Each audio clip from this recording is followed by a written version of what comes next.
Good morning and happy Monday. It's June 8th, and this is my last weekly update. Congratulations on making it through kind of, honestly, probably the craziest trimester or the most unexpected trimester that there has been in a very long time in education. And that's something to be proud of. And I know that I'm proud of all of you students for your hard work and parents for your support and your communication and your reaching out and just asking questions. I'm thankful, and I hope that you have found these updates helpful. I think I've gotten some pretty strong feedback to maybe continue something like this into next year. Um, I'm not quite sure what that will look like yet. I don't know if we'll do it weekly, but maybe we'll do a monthly update from the Career Center, kind of a similar format, kind of following the Google Doc and the YouTube video. And I'll go from there. So with that, there are some updates and some things that I want to make sure that I do include before kind of bidding you all farewell for the summer here. First of all, after taking a week off of 10 minutes with last week, I did include two new episodes in this week's. So North Dakota State College of Sciences is a two-year technical school. Obviously, North Dakota, they have some unbelievable programming, some really unique options for kids kind of looking for that non-traditional pathway, that technical pathway, that hands-on learning.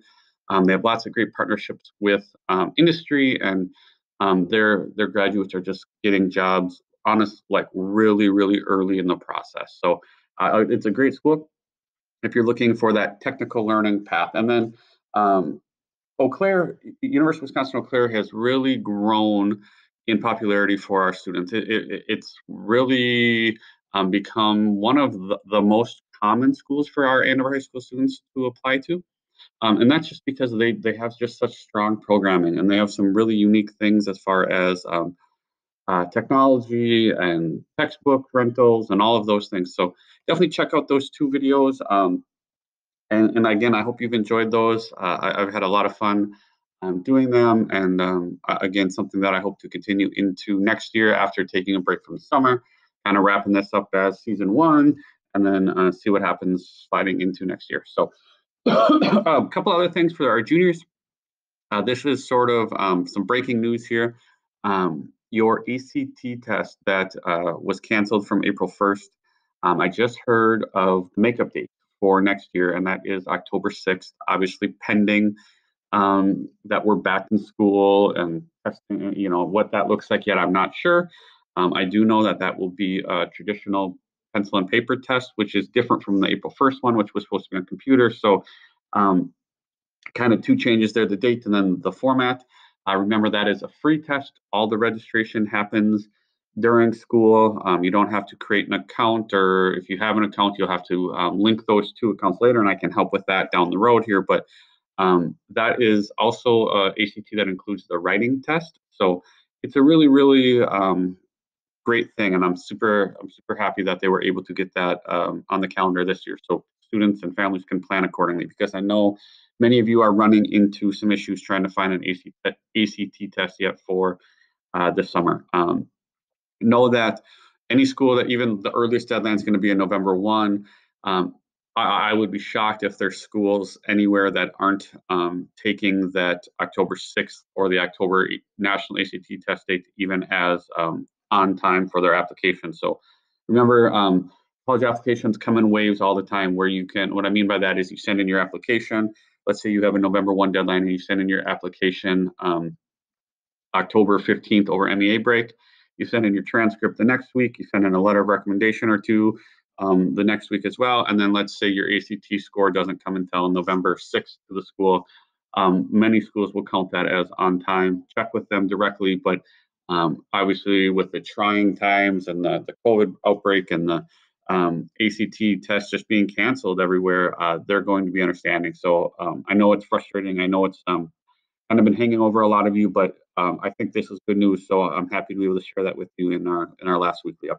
So questions on that, definitely reach out and let me know. I highlighted for freshmen, sophomore, and juniors, I highlighted Century College this week. I did MCTC last week, included some videos.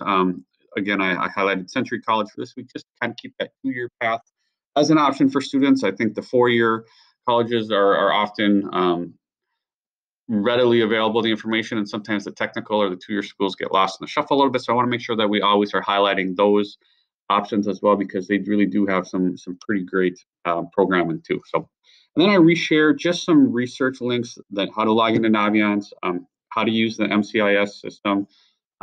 Those two programs are definitely the backbone of any type of research that or assessments that for families on looking for personality tests, career interest surveys, just basic job research, college research. This is definitely where we direct all of our students to, and I think the possibilities on there are you can kind of get down the Naviance or the MCIS rabbit hole and just find some really useful information. So I wanted to reshare those. I had shared them way back when we started distance learning. So there they are again. And then lastly, people looking for test prep options, I just put a link to our Google Doc that is on our Google site there.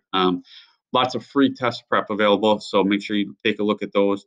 Some of those classes and things that things like Kaplan or Princeton Review are very expensive. And I don't say that to say that they're not great. They work for students great.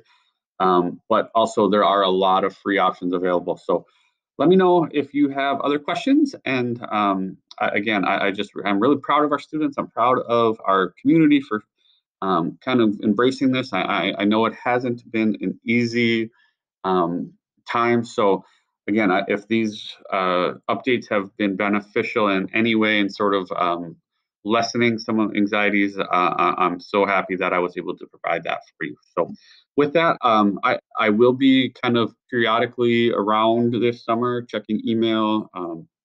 If things come up, definitely know that I can be contacted.